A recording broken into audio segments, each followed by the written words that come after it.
Hello friends, कैसे हैं आप सब। सो वेलकम बैक इन इत्तेफाक। वेलकम बैक इन इत्तेफाक के लास्ट पार्ट में आप सभी लोगों ने सुना कि युक्ति ने एक ऑफ वाइट कलर का कोई सेट पहना हुआ होता है। ऊपर की शर्ट पर मेडेरियन कॉलर और नीचे ऑर्किड के फूलों का कट वर्क और नीचे पैर पर ऑर्किड के फूलों का पैटर्न, फ्लेयर्स, स्लीव्स, बाल खुले, होठों पर हल्की लिपस्टिक, आंखों में काजल। युक्ति को तो वो बला की खूबसूरत लग रही थी। शम्मी के थोड़ा नज़दीक खड़े होने पर युक्ति को उससे वही भीनी भीनी सुगंध आ रही थी जो उसे पहली दोनों मुलाकातों में आई थी। युक्ति मन ही मन सोचती है कि हाय, कितने दिनों के बाद ये परफ्यूम लगाया है। इतने में पंडित जी पूछते हैं कि कौन करवाएगा पूजा। अब चाहे सारी तैयारी हो गई है। देखा, पापा अभी तक तैयार नहीं हुए हैं, अब फ़ोन करके उन्हें परेशान करती हो। शम्मी फ़ोन करती है, घोष बाबू फ़ोन उठाते हैं, कहते हैं हाँ हाँ आ रहा हूँ। शम्मी कहती है पंडित जी कितनी बार पूछ चुके हैं आपको, अब तो कह रहे थे कि 10 मिनट में आ जाऊँगा, आधा घंटा हो गया है। अरे तुम फ़ोन रखो, आ रहा हूँ मैं। शम्मी फ़ोन रखती है, फिर जैसे 1 मिनट बीतता है फिर फ़ोन मिला देती है। घोष बाबू फ़ोन नहीं उठाते तो दोबारा फ़ोन मिलाती है। वो फ़ोन उठाकर कहते हैं तैयार होने दोगे मुझे, तब तो आऊँगा। कितना टाइम चाहिए आपको तैयार होने के लिए? मैं लड़की हूँ फिर भी 15 मिनट में आ गई और आपसे बाद में गई थी। बड़ा कह कर गए थे तुमसे पहले तैयार होकर आ जाऊँगा। तो फ़ोन रख, परेशान कर रही है मुझे। खैर ये सब तो आप लोगों ने सुना ही था और ये मुझे इसलिए सुनाना पड़ा कि कुछ लाइंस कल मैं सुना नहीं पाई थी सही से। तो आइए अब स्टोरी में आगे बढ़ते हैं। और शम्मी उनका मजाक बना रही होती है बुआ के साथ मिलके कि शुक्र है कि नंबर अच्छे आए थे वरना इमेजिन करना मुश्किल हो जाता। सारा दिन पान मुंह में भरे और नज़दीक का चश्मा नाक पर लगाए पापा कैसे लगते। ये सब वो धीरे धीरे अपनी बुआ से कह रही थी और सब जोर से हंस रहे थे। तो शम्मी को चुहल करते देख युक्ति भी मुस्कुरा रही थी। इतने दिनों में शम्मी को मैंने पहली बार मुस्कुराते देखा है। इन दिनों शम्मी के कितने नए नए रूप देखने को मिल रहे हैं। पंडित जी के मंत्रोच्चारण शुरू हो गए थे। जैसे जैसे पंडित जी कहते घोष बाबू करने लगते। पहले कलश की स्थापना की गई, उससे पूजा गया, फिर माता की पूर्ण मूर्ति की स्थापना की गई जिसका श्रृंगार पंडित जी ने किया। श्रृंगार के बाद माँ का रूप और खिल गया था और फिर माँ की पूजा अर्चना शुरू हुई। आरती हुई, माँ को भोग लगाया गया और आखिर में सबको प्रसाद बांटा गया। इन सब में 2 घंटे कब बीत गए पता ही न चला और लोग भी इसके बीच आ गए थे जिन्हें पूजा के लिए निमंत्रण दिया गया था। ज़्यादातर आस पड़ोस के लोग थे। प्रसाद लें और दर्शन करके बाहर के लोग चले गए थे। अब बस कुछ घर के ही लोग बचे हुए थे। तो मंडप में एक तरफ कुर्सियाँ थी और एक तरफ गद्दे बिछाकर कुछ तकिए लगा दिए गए थे पंडित जी और घोष बाबू के बैठने के लिए। दोनों को वैसे भी ज़्यादातर समय वहीं पर रहना था। लंच टाइम होने ही वाला था तो अशोक को रोक लिया गया था। खाने में सारा खाना वेज ही बना था तो वो घोष बाबू ने पूछा मच्छी नहीं बना? तो शम्मी बोली नहीं, और ना इन 3-4 दिन बनेगा। पंडित जी भी खाना खाएंगे और वो शुद्ध शाकाहारी हैं क्योंकि वो बंगाली नहीं है। तो ऐसा पंडित क्यों रखा? उसे पता है हम लोग जो है पूजा पाठ कैसा होता है।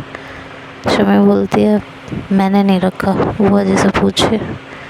तो बुआ जी कहती है दिल्ली है, कलकत्ता तो है नहीं जब बंगाली पंडित मिलेगा, और जो 2-4 हैं वो बहुत बिजी हैं। 3-4 जगह पूजा करवाना है। तो दूसरा पंडित जी, वो बंगाली ही थे, पूजा करवा के चले गए। बाकी के काम भी पंडित जी देखेंगे। दोनों आपस में बातचीत करके सब निपटा देंगे। घोष बाबू गुनगुनाते हुए बोले कि क्योंकि खाने में अब वही 3-4 दिन मच्छी नहीं मिलने वाली थी, तो बोले कि अम्मी केचू जानी ना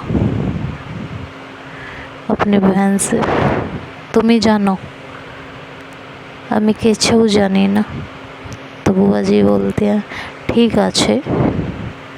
घोष बाबू मुँह बनाकर खाना खाने लगे। युक्ति ने राहत की सांस ली कि अब उसे 3-4 दिन मच्छी नहीं देखनी पड़ेगी। खाना खाकर अशोक ऑफिस निकल गया था। घोष बाबू बाहर मंडप में चले गए। बुआ जी, उनकी बहू और बच्चा वापस घर चले गए। बुआ जी शाम को आने का कह गए थे। शम्मी और युक्ति स्टडी रूम में आ गए थे। आधा दिन बीत गया था और पता ही नहीं चला कि 2 से 3 घंटे में शाम होने वाली थी। शम्मी और युक्ति दोनों काम में लगे हुए थे। शम्मी एक एक करके कागज़ पकड़ा रही थी, जिन्हें युक्ति सीक्वेंस में लगा रही थी।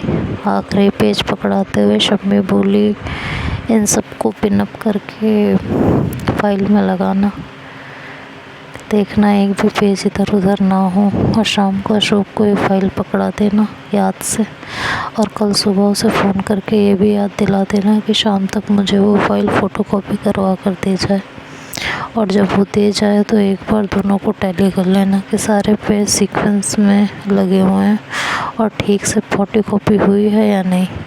4 दिन बाद इस केस की डेट है, तो कोई गड़बड़ नहीं होनी चाहिए। काम ध्यान से करना और रीचेक कर लेना। युक्ति कहती है जी ठीक है, बोलकर वो फाइल संभालने में लग जाती है। शम्मी अपने और काम करने लगती है। सूरज चाय लेकर आता है, तब पता चलता है कि शाम के 5 बज गए हैं। शम्मी उससे पूछती है कि बाहर क्या हो रहा है, तो सूरज कहता है अभी तो सब चाय पी रहे हैं, फिर आरती की तैयारी शुरू होगी। बुआ आ गई? जी नहीं।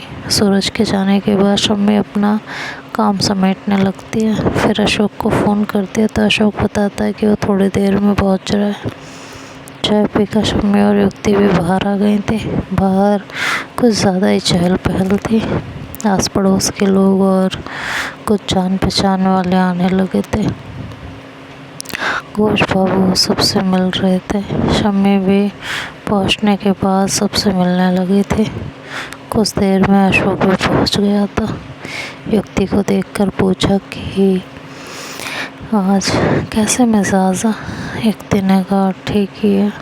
अशोक ने कहा चलो अच्छा है, आज तो तुम लेट हो जाओगी। हाँ हो तो जाऊंगी, पर कोई बात नहीं, मैंने बता दिया है ऑफिस में कि 2-3 दिन लेट आऊँगी। अशोक ने कहा आरती के बाद मेरे साथ चलना, मैं छोड़ दूँगा तुम्हें ऑटो स्टैंड तक। इतने में अचानक से एक लड़की आती है और आकर शम्मी के गले लग जाती है। पीछे पीछे उस लड़की के पापा भी थे। घोष बाबू ने उनसे हाथ मिलाया, फिर दोनों गले मिले। वो प्रोसिक्यूटर थे। कोर्ट में उनका अच्छा खासा दबदबा था और घोष बाबू के अच्छे दोस्त थे। शम्मी ने हाथ जोड़कर उन्हें नमस्ते की। घोष बाबू उनका हाथ पकड़कर उन्हें कुर्सियों की तरफ ले गए। अब सारा मजमा वहीं इकट्ठा हो गया था। ज़्यादातर इनमें घोष बाबू के जानकार और हाई कोर्ट के उनके वकील दोस्त ही थे। और वो लड़की शम्मी का हाथ पकड़कर उससे चिपक कर खड़ी हो गई थी। ये सब देखकर युक्ति को जलन हो रही थी। मनी मन कहने लगी कि देखो कैसे चिपक कर खड़ी है। बिहेवियर से तो ऐसा लग रहा है जैसे मानो कितनी पुरानी जान पहचान है। कितनी ओवर एक्टिंग कर रही है ना ये लड़की। हद नहीं हो गई। तभी उसने नोट किया कि शम्मी और अशोक इशारों में कुछ बातें भी कर रहे थे, पर युक्ति को कुछ खास समझ नहीं आया। घोष बाबू अपनी मित्र मंडली के साथ एक तरफ जा चुके थे, तो तो अब शम्मी आने वालों से मिल रही थी और आने वाले अपने साथ जो भोग या चढ़ावा लाते उसे युक्ति के हवाले कर देती। युक्ति वो सब सूरत से भिजवा देती। बुआ जी भी आ गई थी, साथ में फूफा जी भी थे। शम्मी और अशोक दोनों ने हाथ जोड़े। फूफा जी ने जब हाथ बढ़ाया तो अशोक ने हाथ मिला लिया। क्या करता, अब थोड़ी कर्टसी तो उसे भी निभानी ही थी, फिर वो मेहमान भी थे। अशोक फूफा जी को घोष बाबू के पास छोड़कर वापस आया तो शम्मी से बोला कि शहर के सारे वकील आज यहीं जमा हैं, फ़र्क बस काले कोट का है। अच्छा, जब इतने वकील बुलाए थे तो एक आधा जज भी बुला लेना था। वकीलों की ज़रा हो गई तो ऑर्डर कौन करेगा। शम्मी मुस्कुराते और कहता, तुम्हें लगता है पापा ने छोड़ा होगा? जब लोग अपनी आदत से मजबूर जैसे कोर्ट रूम में आखिर में आते हैं वैसे ही यहाँ भी आएंगे। जज लोग अपनी आदत से मजबूर होते हैं। पर तुम्हारा जाना कैंसिल है, अब घर फ़ोन कर दो, आज लेट आओगे। और मैंने तुम्हें रिया को लाने को कहा था, तुम आज नहीं कल का बहाना बना टाल देते हो। आज ले आते तो ठीक था ना। अशोक ने कहा, अरे नहीं, आज नहीं लाया तो ठीक किया, आज इतने लोगों में कैसे उसे संभालता, कल ही ठीक रहेगा। शम्मी फिर युक्ति की तरफ मुड़ी और बोली, तुम्हें जाना है ना, चाहो तो अभी निकल जाओ, वैसे आरती के लिए रुक जाओ तो अच्छा रहेगा। जैसे करना चाहो देख लो, मैं तुम्हारे लिए कैब बुलवा देती हूँ। युक्ति कहती है, नहीं ठीक है, मैं आरती के बाद चली जाऊँगी, आप कैब रहने दीजिए। क्यों? नहीं, कैब ठीक रहेगी। इतने में एक गाड़ी बंगले के अंदर एंटर हुई। ड्राइवर ने नीली बत्ती दिखाकर सूचना दी थी कि जज साहब आ गए। शम्मी मुस्कुरा कर बोली, देखा मैंने कहा था ना, जज साहब आखिर में आएंगे। अशोक ने मुस्कुरा कर कहा कि चलो फिर चले ले आए। वैसे कौन से हैं ये? अरे गाड़ी का दरवाज़ा तो खोलने दो शौकी साहब, कंफर्म हो जाएगा।